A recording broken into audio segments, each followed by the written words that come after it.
Madeline, how's it going? Good. How are you doing? Good. I was watching Dustin Lynch's Instagram. You guys just did the Opry? Yeah. That's cool. Last week. Yeah. So I follow Dustin. What was it? Was that like the first time for you? Yeah, that was my debut. Oh, cool. Yeah, and then the first time, because we have a song together, the first time we ever played it. What was that night like? It was amazing. I was a wreck, though. I was, like, not okay. Like, when I first got there, you do, like, a bunch of interviews and stuff, and people were talking to me, and I wasn't processing any information. Like, I was just freaking out. I just feel like it's such a, I don't know, every artist I've looked up to, loved, has played that stage, and I've just wanted it for so long. So I think I felt, like, the gravity of it. But then I saw Dustin. I'm like, how many times have you played? I'm freaking out. And he's like, oh, like, hundreds. Like, it's fine. Wait. What do you mean you saw that?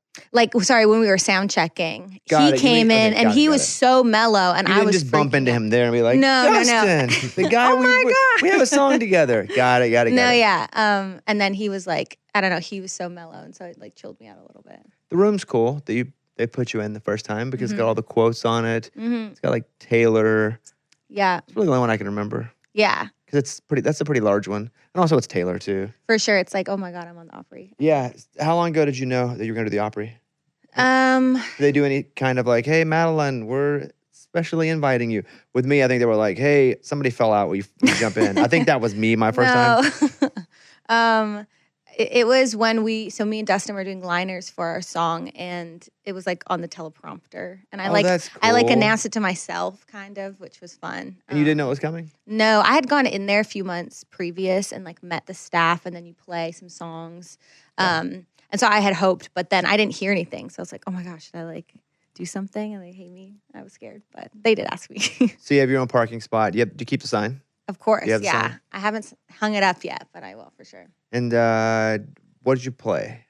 I played, Dustin and I did the duet. And First? You did that song first? No, I did Champagne Night, which is Good, because you need to be so nervous the first one. Yeah. 'Cause with Dustin, that's too much. You need to Totally. be comfortable with somebody else. You want to be so petrified nervous the first song. Absolutely, for Yeah, sure. of course. But yeah, I chose that song just because it like kind of kicked open a lot of doors in town. Who came? For me? My mom, my sister came, so many like friends, and my label industry, songwriters, just the crew. It was good.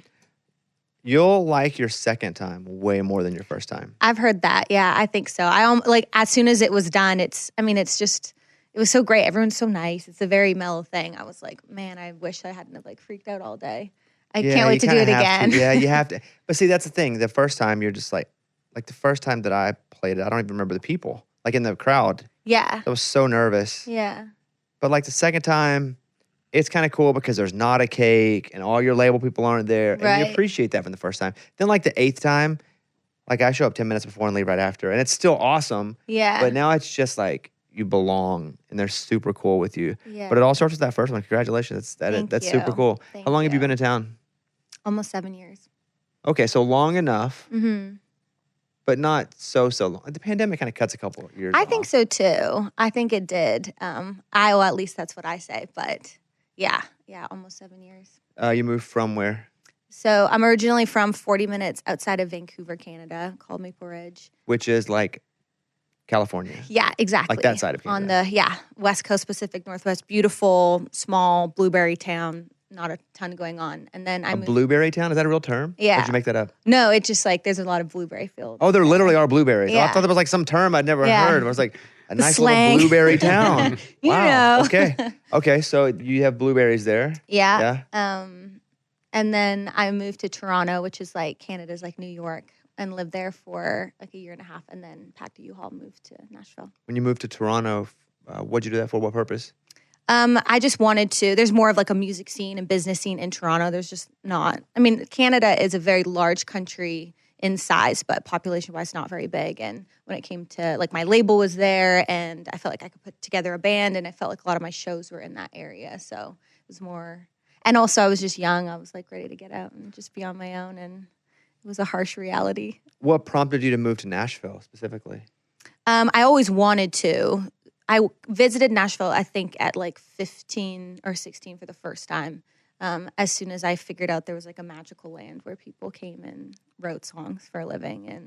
And And then I was pretty determined. But as a Canadian, it's hard. You need a visa. You can only stay for 6 months without one. So you kind of need a company to like sign off on you. It's expensive. There's like a lot of kind of hoops you got to jump through. So I just like worked and saved up money and had a career up in Canada and still do. Toured a lot and had a lot of great experiences. But it was always like as soon as I could move to Nashville, I was going to do it. So did you need someone in the States to like co-sign? Is that even the term you would use? Kind of, yeah. I mean, it's a process, right? They have to like basically vouch for you that like they'll send you back if needed, and they're like low-key responsible for you and that they're going to supply you with work. And so when I moved to town, like I didn't really have that. And so you just started like harassing anyone that would like make eye contact with me. I'd be like, listen to my song. Have you heard my song? It was like this clock that was counting down. So you moved here without that? Yeah. So you basically had 6 months. It was like the numbers, it's counting down. Yeah. I think you get like shipped back forever. To play in the U.S., there's a visa called a P2, which will kind of like get you in for like one specific show. So I think I had one of those at the time, so it didn't like raise any red flags, but that was done and the clock had started. And I was like, okay, I need to get a publishing deal, essentially. And how did you go about getting that? You moved here. What was your apartment like? I'm always curious of people's first, like their first like 3 months here. What was your apartment like? Gosh. What were your first couple of ventures out into the musical world? I lived in Midtown, in one of like the little apartments there. I cried like every day. I had no friends, didn't know anybody. No roommate? No. I would listen to your guys' show, actually, and I listened to a ton of BobbyCast, and I felt like you had the scoop on everything, and I had no friends, and so you guys were my friends. I was your friend. I just didn't know that. Yes, yeah. But honestly, it was like anyone, like you'd have one kind of friend. I actually remember Hannah Ellis, who was an artist. I had a write with her, and she invited me to a party, I remember. And I was so scared, and I never forgot that she did that because I was like, literally knew nobody, was petrified, and just rolled up. So how do you make friends when you know no? I've had to do it. It's hard to do. I just wonder how you did it here when all your friends are probably also competing or trying for the same goals you have. Yeah. I would say, I mean, it's hard. I remember being like, if you're at like a yoga class, do you just like be like, hi? Like, I mean, I'm awkward as it is. So I don't really know. I think through like songwriting, and then you meet kind of one friend who introduces you to their friend, and you kind of click with people. But I find that Nashville's pretty open. Like when I moved to Toronto, I made like one friend in like 2 years. Like I had the whole time you left with one friend. Yeah, like one friend I could call. Did you do the NSAI deal on songwriters, or how did you get your first rights? I had just known a couple people through Canada because I would come down here and write with a couple people. Like I knew Phil Barton and knew like a few people. And then I went to BMI, I went to ASCAP, and just was like, please, like just set me up with rights, and just started like compounding. And then like, can I jump up with you and sing at the listening room, or can I do this? And just, I felt like really did everything I could to meet anyone, like going out to, if you were playing a show, I was going to be there. I was just trying to talk to people. And I just needed to be able to stay. I'm assuming you beat your 6 month goal. Did you get a publishing deal before 6 months? Yeah. How close? Yeah. I think so. You can stay, I don't know the exactly, because you can stay in the U.S. 6 months at a time. So I had gone home and then like would come back. It starts over? So if you go home, you like, push the button and start over? Yeah. Something like that. If I was your like parents, I would want you. I'd make sure you didn't get a job, so you had to come home. Yeah. Like if she doesn't get a job, she has to come home every 6 months. Yeah. So you'd check in? Kind of. I mean, I would go play shows in Canada mainly, and then it would kind of like reset, or I'd spend like, you'd just be really strategic with like how much time you would spend. But I think it was like pretty close. Yeah. And I'm so grateful. The company's called Deluge, and they were like, sure, we'll give you a deal. And I was like, thank God. Like it was just the most, amazing thing. I had to vouch for someone from Australia for a few years. Okay, yeah. And so, like, I know the process, and I had to write the letter. Yep. Like, she's not murdered anyone. Yeah. I believe in her. Yeah. What was home like for you? Your dad was a musician? Yeah, he was. I wouldn't say he, like, fostered anything that I did, but he, I think, hereditarily, like, passed down his gifts to me, I guess. But my mom was really the one that saw something in me. I was very tenacious, and I wasn't, like, the star ever. Like I was obsessed with it, and I would audition for everything, go to the talent shows and do musical theater, and I'd always get cast in the chorus, and I'd always get third place or not even place. And for whatever reason, I was just like, okay, what's next? Okay, I just got to do this. I just got to do that. Like sometimes I look back, I'm like, how? Like, yeah, you ever think, why did I keep going if I never got it? Yeah. I think about that with me too, because I was never like the person. I was always mid, but I always tried. Yes. Oh, I always say that. I say, like, I do be out here trying. Like, I will try and try and try and fail and fail and fail and keep trying. Did your mom have a musical background? No. Like, not really. I think she was just a rock star. She really pretty much raised me and my sister on her own. And so your parents weren't together? No, they got divorced when I was like kind of I think I was like 12 or 13. And you lived with your mom mostly? Mm-hmm. So were there instruments? Did your sister like music? Or was it just like you're just wondering why all of a sudden you love music? It was genetic a bit, you think? I think so. Like my dad had a guitar that I would steal and play. But I just like loved music. I just remember feeling it differently. Like I remember listening to like an Etta James song and being like feeling very emotional at like a really young age about these songs. And it just felt like it mattered. And then my dad loved music and he was involved in music too. And I think I was the kid, really desperate for, their parent to pay attention to them as well. I'm still dealing with that in therapy, but we'll see. You know what's funny? I was talking to my friend Eddie today.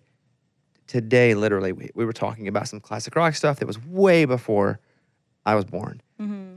And he was like, how do you know the singers of these songs? And so, I don't know my real dad, but my mom remarried my stepdad.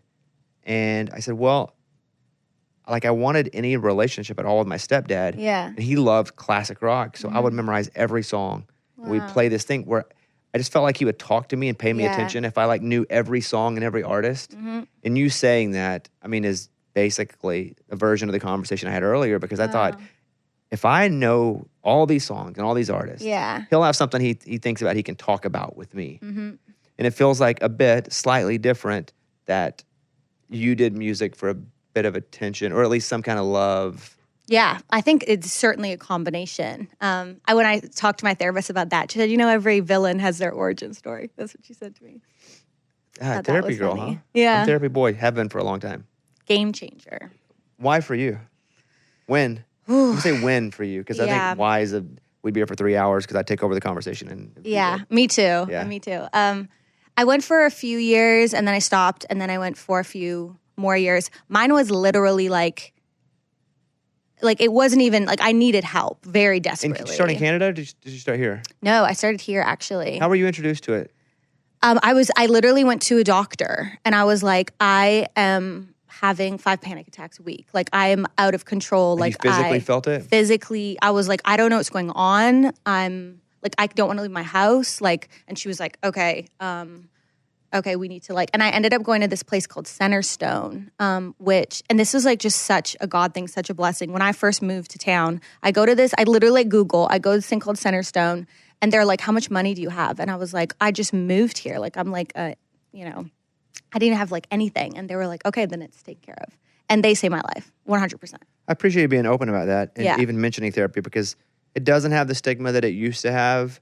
But I think a lot of people don't want to mention it unless it's brought up and kind of dragged out of them. Mm-hmm. So I really appreciate you just even mentioning the fact out of nowhere, like, therapy. It's a massive part of my life. For sure. Like, didn't even know what it was growing up. It's like I always say, and I always just really encourage people and to go because, I mean, sometimes you're just carrying so much and sometimes you don't know what you're carrying. But I felt like I had a lot of resentment, a lot of anger, and I was just dragging it around with me. It was affecting my life so much and had a lot of, just a ton of different things. And to actually go through, and it's hard. You stir it all up and it's even harder at first. But then it starts to feel lighter and it's like you get your life back. You really do.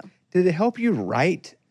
Meaning, and I want to give you two versions. I felt if I got too, and this is not the correct term for someone that goes into therapy. I thought if I got too right or too correct, I would lose my edge. Yeah. I really felt like I'm able to produce this stuff, create this stuff, write these jokes, have these ideas and these thoughts because I'm a little broken.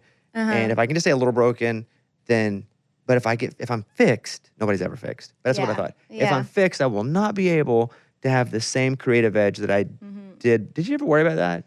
A little bit, yeah. But I think I mean, at your like rock bottom, obviously your like safety and like life is like more important. But I certainly feel like it's helped me more than anything. Just understanding, like I think as a songwriter, even when I'm like in the situation, you just don't have as much perspective. And so then when I'm out of the situation, I can turn around and see, what was happening and just like a different perspective of it. And I think that's what therapy does, is it like opens stuff up and gives you perspectives on situations and validates your experiences and your emotions and stuff to help you understand them better, which I think makes me a better songwriter. I was very wrong about thinking I would lose my edge. And I agree with what you're saying, but I was very concerned that if I got right, I would lose what got me to that point.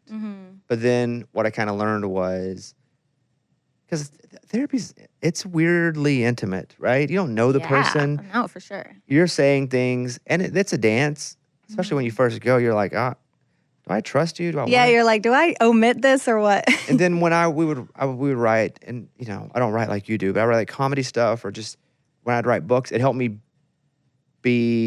share more intimately. Exactly. Yes. So much more so that it actually made me better. It was very counter what I thought was going to happen. Yeah. Because of me going, I got to realize who I really am, and also that being kind of open about it actually allows more growth. And I wasn't as scared to share. For sure. And co-writes are very intimate times with you and somebody, and you're like, here's what happened to me, and it sucked. Like, writing is intimate. For sure. And you feel like, okay, I want to write this type of song, and like it's got to be the right room. That, some songwriters just have a gift of making you feel very safe in the room, and so you kind of save that for that. But I think that's exactly it. It's like, it's made me more of an open person, and I think with my little platform that I have, I don't know, I mean, and you, I'm sure, how many people have heard your story and have felt seen? I mean, that's important. I mean, we're only here for a short amount of time, and it's like, if you can make one person feel like understood in their experiences or in their story, like that's pretty awesome. Can I ask you a very cliche question? You ever met Shania Twain? I have, yeah. You have? That's the ultimate cliche Canadian question. Yeah. At some point I was going to ask it, so let's just... I actually got to do, at the Canadian Country Music Awards, she was hosting, and I got to do a tribute to her.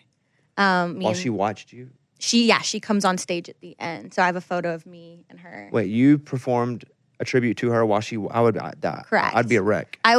I'd be a wreck.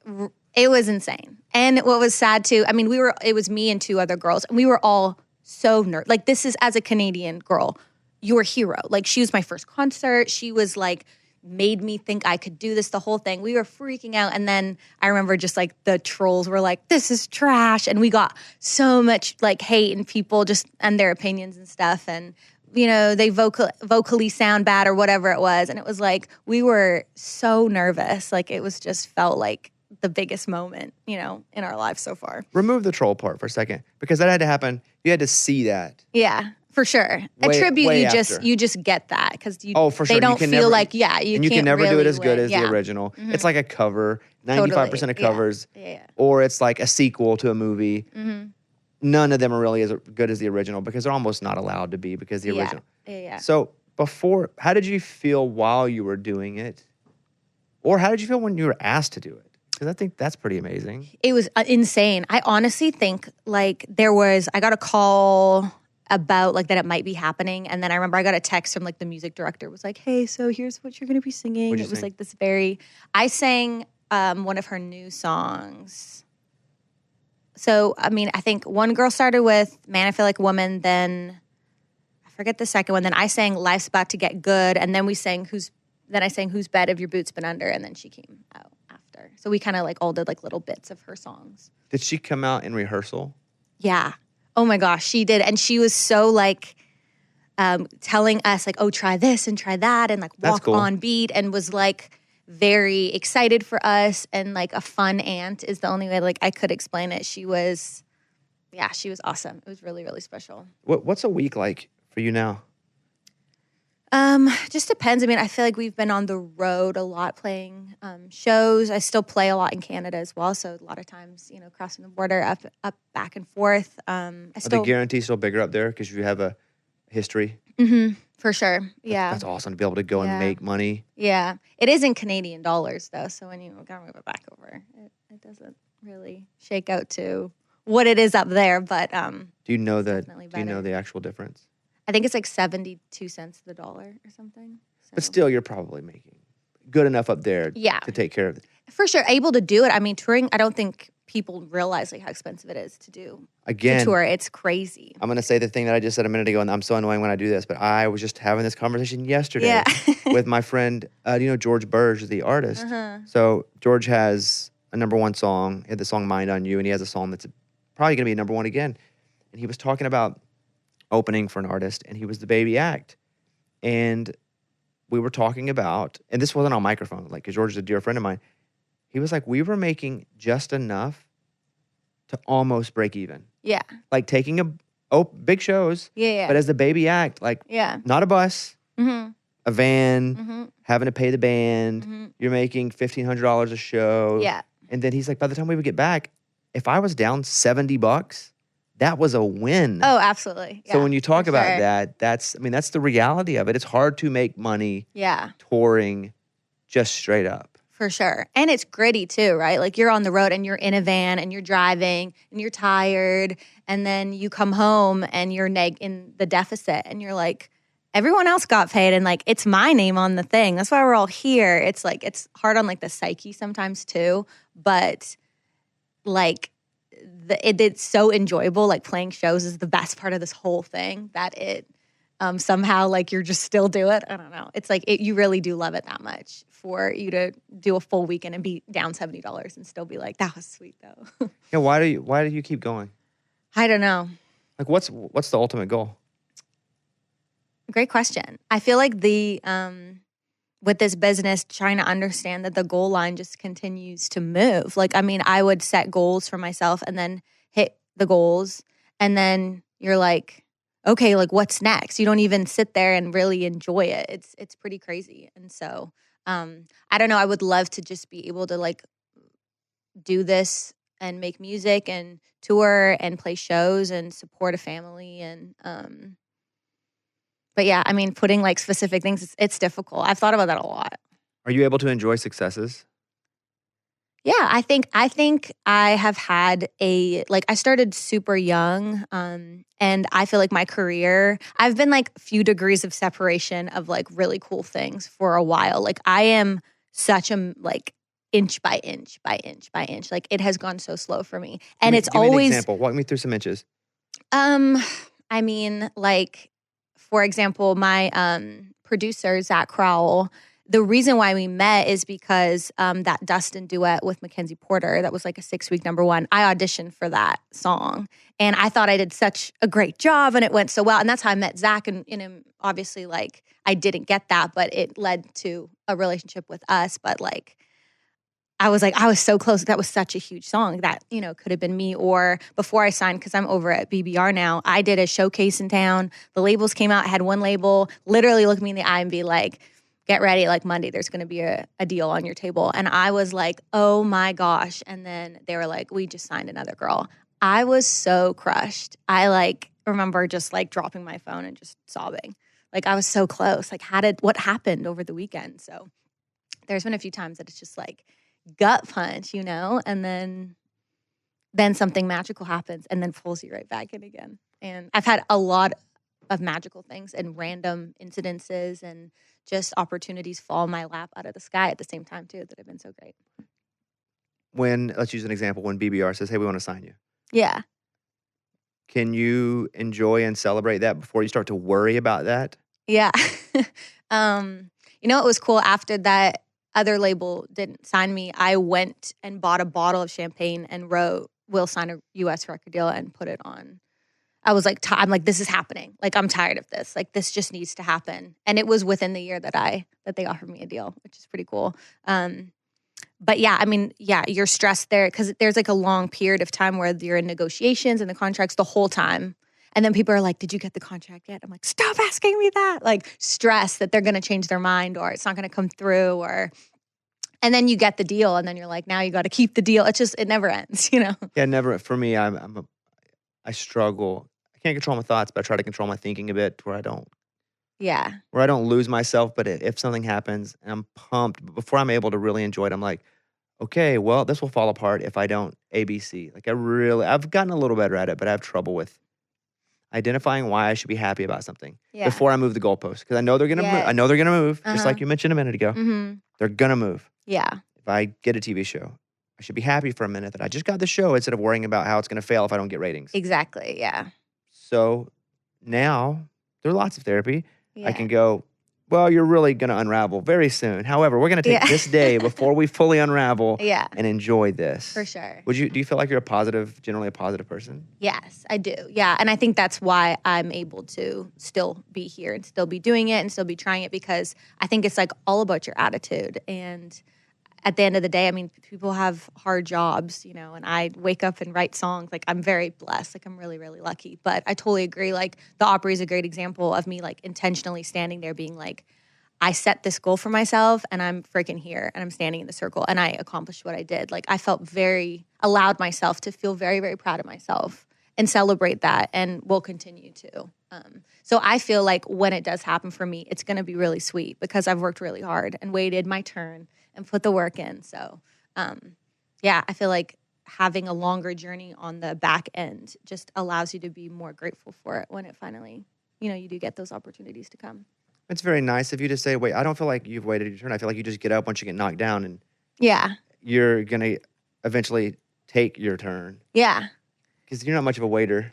But I think you can't be a waiter. You have to take the blows. Yeah. Because in this world, this industry, anything creative, the blows are going to happen. Life in general. Absolutely, yeah. The blows are, and you know, it's never about if you're going to get back up. It's how quickly can you get back up. If somebody called me and said, you got a record deal, and they call a couple days later and say, never mind. Yeah. Like, that sucks. Yeah, for sure. How do you trust anybody ever again to say, we're going to work on a record deal?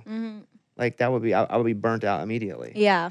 I'm going to ask another question that you probably get asked, but what's the My Little Pony, the cartoon? The My Little Pony? Yeah. You had a voice. So what was that? Was that a real job? Like a consistent job? What was the job? No. I honestly, this was so long ago, which is just hilarious. It was like 10 years ago, right? Yeah, like it's just floated around, and I'll get comments the odd time, be like, "You're Sonata Dusk," and because I was. That's how you say it. I wasn't gonna try to say it. Yes, so I sang the vocals, like I sang a lot of pad, like harmony, like vocals for the soundtrack for this My Little Pony movie, and did all the vocal parts for this pony named Sonata, and like it's like My Little Pony Battle of the Bands or something like that, and. I remember I made like a few $1,000s and I was like, this is so sick. This is like, you know, I didn't have anything at the time. And she has followed me around, you know, and people love that movie, I guess. I don't know. So how did you get that job? I think, so I was in this like vocal group, like a Glee Club adjacent thing. And somebody in the group, like, I don't know. It was just a really random. I just got a call they were like, oh, you're a singer. And I remember I like sang country music and listened to it a ton. And they kept being like, okay, you have a little twang in your voice. Like, stop singing it like that. I was like, okay, I'm sorry. And they wrote you a check for a couple $1,000? Yeah. Was it a one-time thing? Mm-hmm. Another couple things, because you did background vocals on Jelly Roll and Cole. Yeah. A couple of their songs. You probably have done way more than that. Yeah. So how did you get those jobs? Were you just doing that generally, just trying to make money at first? Honestly, or did they come to you as the artist? Yeah, no. So, I started working with Zach, and we were writing together a bunch. And he called me one day, and he was like, "I'm doing Cole's song, Heads Carolina. It's like a remake of this song from the '90s, and I want to put Jody Messina's part in it because it's in a different key. She's kind of like, it sounds like a chipmunk or whatever. Like, can you come proof of concept?" It's not going in the record, but I just want to see like what it would sound like if we can like mimic her voice. And I remember I was like, okay, so this is like, I mean, I just get my car, drive to Forest Hills or whatever and sing this thing that's not going to be in the song. Thinking no one's going to hear it. It's a placeholder. Absolutely. It's really high too. So I like squeak it out and he's like, sweet, this sounds awesome. Thank you. And I leave. And then literally like a week later, he's like, Cole loves it. Like it's going to stay. And I was like, oh my gosh. And then became like the biggest song ever. And then Zach called me for the Jelly Roll record. I did some Sam Hunt stuff. I've sang some and Dustin stuff, the new Chevrolet song that just went #1 with him and Jelly. That's me singing the background of that song, and Zach will just turn me up and I'll be singing. So, you sing that as loud and pure as possible, right? Then he just turns you down? What do you mean? Yes. Well, yeah. I mean, you're just singing the crap out of it. He's like, just go off, like just sing. And that's the thing. Like I grew up listening to, like I was utterly obsessed with Rascal Flatts. And I would copy all of Gary's runs. And I loved big belters and Martina and singers and stuff. So my favorite part of the recording process is the ad lib track. I'm like, let me go. And that's what Zach would do. He's like, just sing like a bunch of stuff, sing some harmonies, sing some ad libs. So it's really creative. It's really fun. And then I just get surprised about like what ends up in it. And sometimes I feel like it like adds a lot to it, and I'm grateful for that opportunity. Sometimes I think I call Zach and be like, "Why don't you turn me up a little bit?" Yeah, like I was a little too low. Yeah, like I really come on, man. Give me, I know it's background, but give me just a little bit more. Sometimes I'm like, there's a song on the new Jelly Roll record that I sang some, and I'm like listening. I'm like, am I in here? Like I barely hear myself. That's funny. The ad libs are interesting.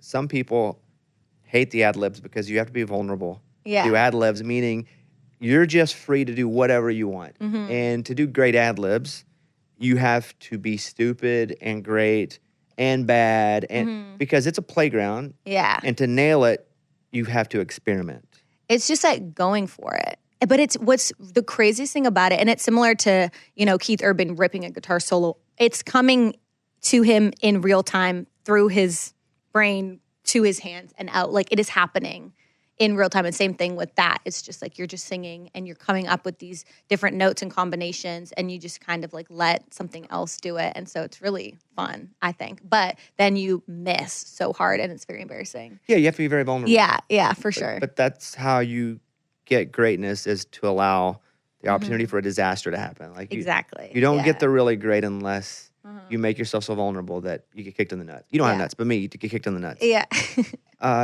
So you act, right? You act. I had done, yeah. I didn't watch it, but I'm gonna be honest with you, I didn't watch Country Crush. Yeah. I didn't watch it, but I watched a couple clips of it, and I didn't know if that was like something you did from being a kid all the way until now. No. Because the My Little Pony and the Country Crush, I was just doing my homework here. I like it. I like it. No, I have just been a girl that I was terrified for that. I had no acting experience. I think I did like some. Really? Yeah, I did some like commercial auditions and stuff, and then I did musical theater.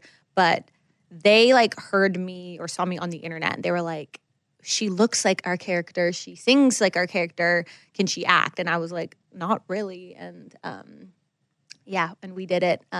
Jana Creamer's in the movie as well. And so it was awesome. Like it was a fun experience. And it actually, the money I made for that movie, which wasn't like a ton, but it was enough to actually help me move to Nashville. So that's really cool. I was like, I'll do it. And it's like a silly Hallmarky movie where I played a country singer. So it was easy to kind of cosplay. But yeah, I'm not an actress. I'm just somebody ready to work. How and nerve-wracking jump into it. was that though? Because again, I have a very small window of acting. I did a little movie once with Vanessa Hudgens, but I had like 9 lines. Yeah. I did a bunch of Nashville where I started off as an extra, and then eventually they had me playing myself doing lines with Connie Britton. But I felt, I'll go back to being vulnerable. I felt so vulnerable because I'm with people who do this all the time. Yeah. And their expectation is they should all nail it because they're all professionals. And I get dragged in, and they're like, you have 4 lines with Connie Britton on Nashville, all the camera. And I'm like, I just don't want to screw this up. Yes. What was your feeling like acting? I was completely terrified for sure. And the same thing. I felt really out of my element. I was the only non-actor around. Everybody knew what they were doing. So I leaned really heavily on my co-star. We became really good friends. And for like every line, I'd be like, wow, how should I say this? Like I was so lost. But I also think that there was like a level of like naivety going into it. Like I really didn't know. It's hard, long hours. Like actors it is such a gritty thing to do. Long hours. And you're really just having to just like buy into the whole thing and really, it's very impressive what they do. And so I felt like I was like lost and insecure the whole process really, but I did it, yeah. How did you feel about watching yourself back? I don't know, it's hard. I think it's hard to find the perspective. Now I watch a music video back and I'm like, oh, like it's just, I'm like, wow. So cool. I'm too self-deprecating to really enjoy it. That movie is like a Hallmarky movie. It's supposed to be, what it is and stuff. It's funnily corny. Exactly. It's very corny. But it's supposed to be. Exactly. Yeah. So I felt like personally I was pretty cringe, but like that's also me. And I think that about myself mostly always. So I don't know. I think the One House Down from The Girl Next Door is so clever. Thank you. Who came up with that?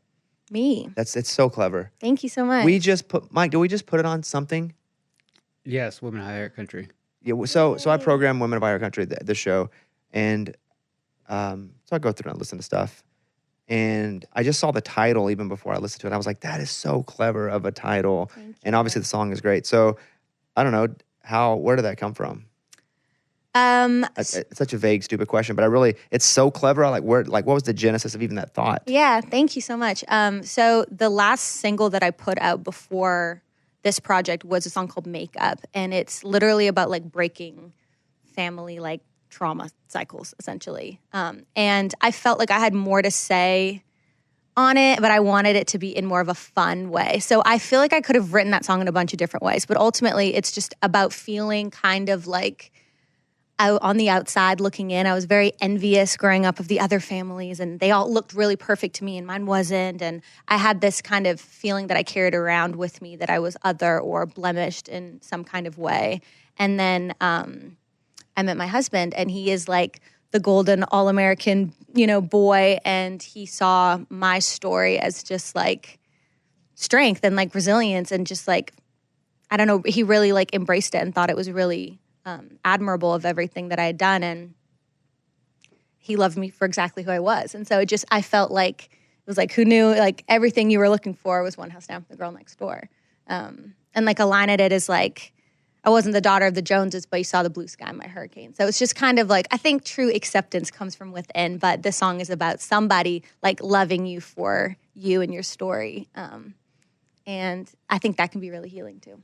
I feel like, I could be wrong, like even talking about that, you get a little bit emotional. Yeah. Like sure. I felt like there you got a little bit. I just think the title is so clever, but also Thanks. I feel it a bit too when you're like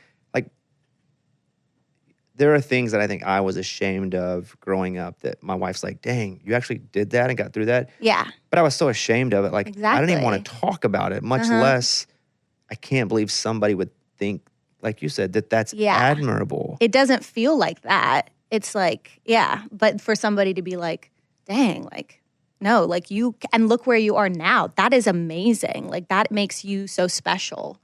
And so to kind of like switch the narrative and be like, yeah, I am that person coming from where I came from. And I'm excited about that now. When you're like, this is the name of the EP, this is the song, we're like, God, I nailed that title.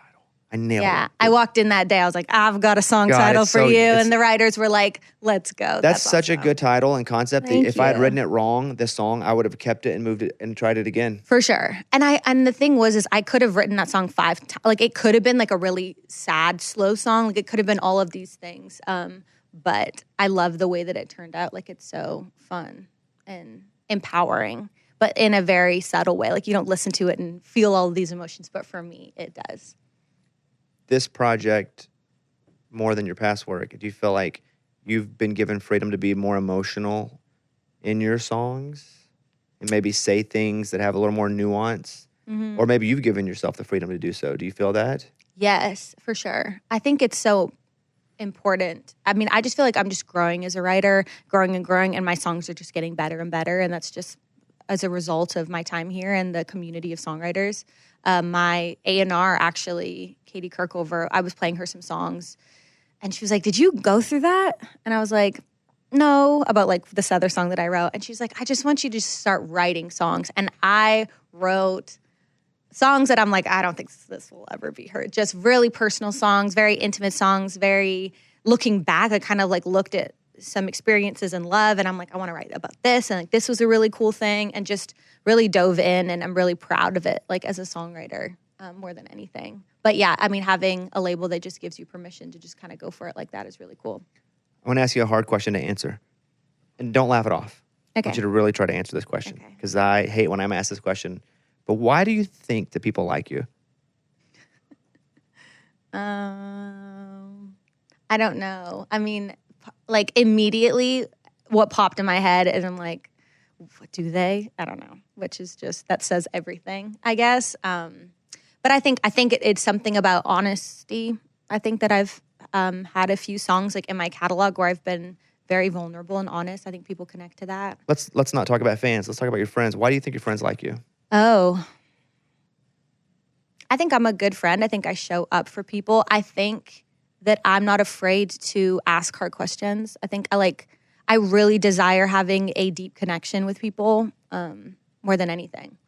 Like, I want to have a real conversation. I don't want to talk like about the weather. I want to kind of get into it. And people are sometimes afraid to have those conversations, and I'm not. And so I feel like I'm a friend that people can go to and be like, I'm going through this really hard thing. Like, I need some help. And I'm like a safe place to do that. Why do you think your husband loves you? I think for maybe some of the same reasons. Like, he's like, he has said before, like, I felt like I was asleep before I met you. Like, I feel like you kind of like opened this whole other world and emotional world. And he grew up down here, and I think like he was just in the system kind of thinking like, you know, you do this and you do that and everything happens a certain way and this is what your life's going to look like. And then we met and I was like, you can do anything you want. Like, you could be an astronaut really if you wanted to. Like, you can do anything. And I think there's just like a freedom and strength. And I think he was like very attracted to something different than him. And he like kind of keeps me grounded and on earth. And I think that I shake it up. And so we make a good partnership for sure. I love that exercise because it's so hard to get people to say nice things about themselves because they feel like they're going to sound arrogant or cocky. And sometimes people don't even know until they really think it's hard. No, I was literally like. That's why I preface it with, I'm serious. I'm being serious about this. And I hate that the first thing that I thought was like, do they? Like, which is just, you know, whatever. Same. Which is sad that it shouldn't be like that. Because I know I have great friends. I have great relationships in my life. Like, I'm, you know. And sometimes sometimes I have to remind myself, you know, I am kind of cool. Yeah.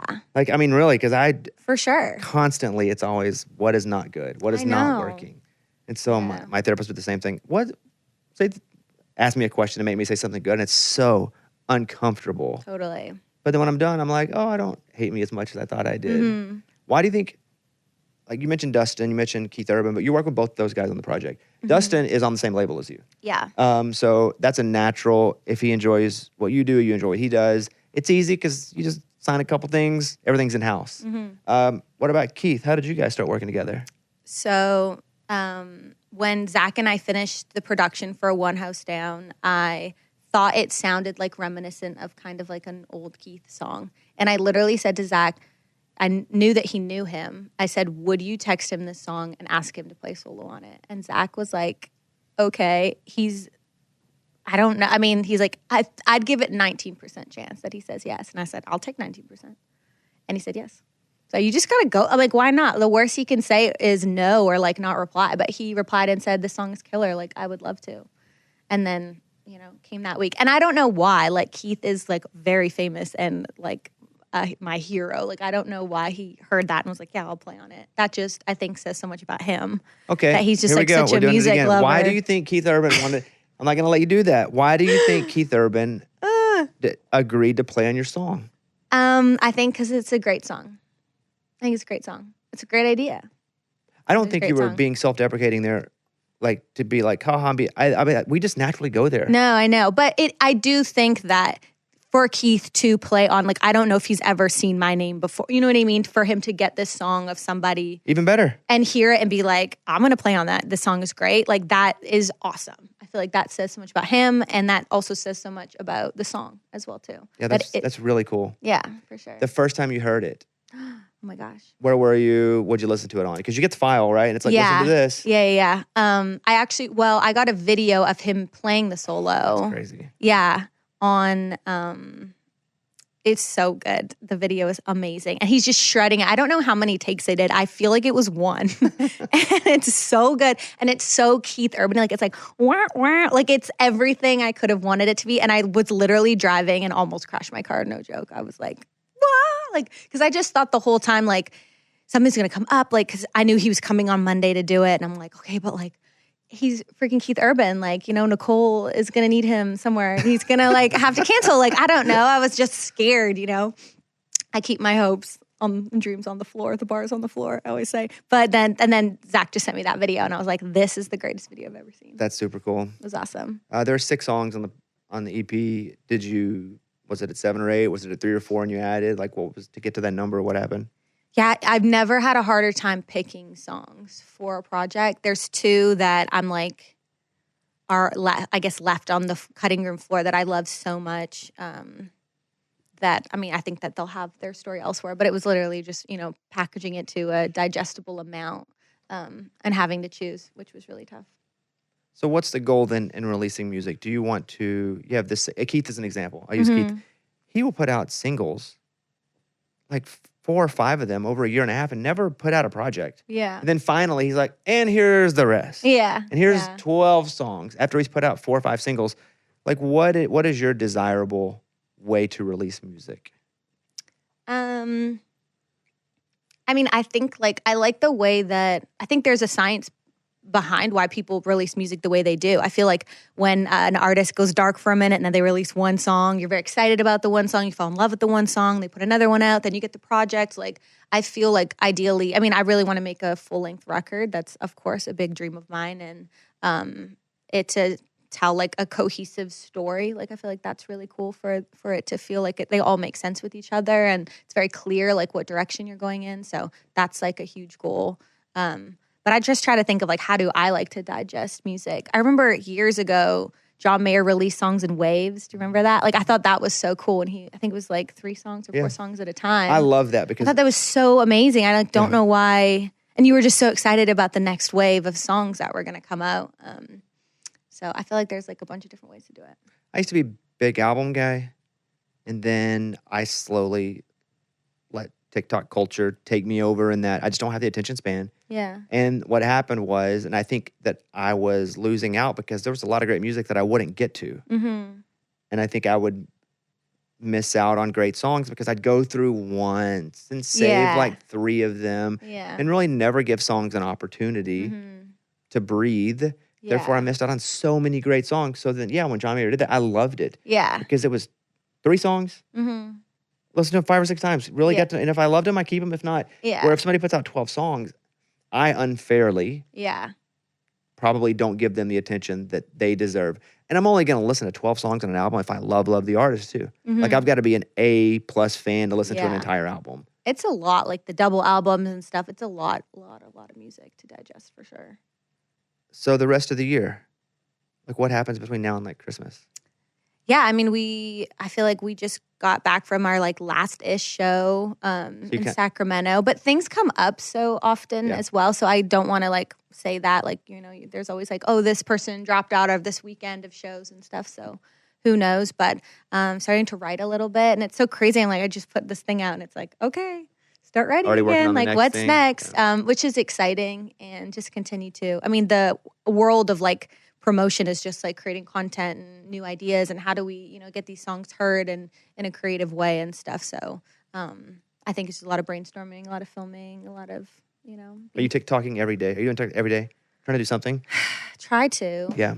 Yeah, and I wouldn't say like, I mean, I've had songs do great on TikTok. I've got, a decent, amount of followers and stuff on TikTok. It's definitely like not my favorite thing about this. Like, I mean, I'd rather play the show and like write the song and record the music and stuff. But I think it's cool that you can connect with your fans every single day. It's like the modern day putting your sometimes it's cool poster on the wall. I mean, it's just such a secular thing. It just goes around and around. It's like, it's good and bad. It's oversaturated. I feel like we're all just screaming into a canyon, like, listen to my song, please. Like, over and over. Like, my whole news feed is just like overwhelming because I follow so many like artists and stuff.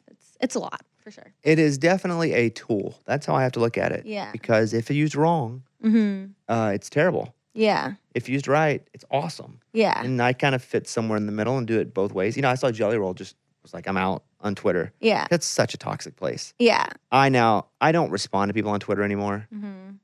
Half of them aren't even real anyway. Yeah. I get way too, like, I want to fight people. It's psychological violence. Yes, it's messed up. It really is what people think that they can say about other people. It surprises me every day when I'll like read something and I'm like, who are you? Are you like a regular person? Like, who says like that to anybody? It's unbelievable. I have assigned myself to not responding, and I'm using it as a tool because I think I gave it too much of a space. Yeah.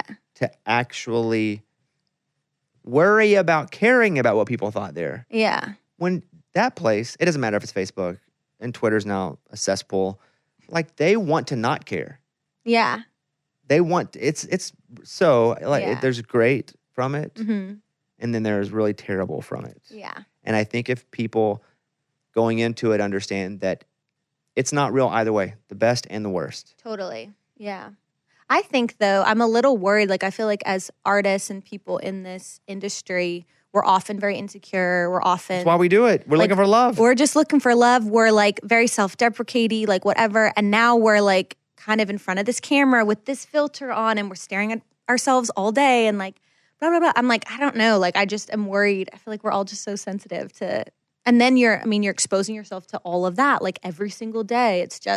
It's an added, like, a mental health element to this that, I don't know, it's hard. I worry about, like, I don't know, some people with it. Like, if they couldn't handle that aspect of it, that they bow out. And you're like, I know, but you're so talented. Like, it shouldn't be whether or not you're mentally strong enough to handle that. Like, I don't know. It just feels like we're going to miss out on some really great artists.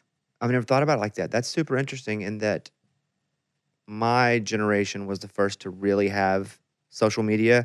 And so there was no mental health about what happens because of it. Mm-hmm.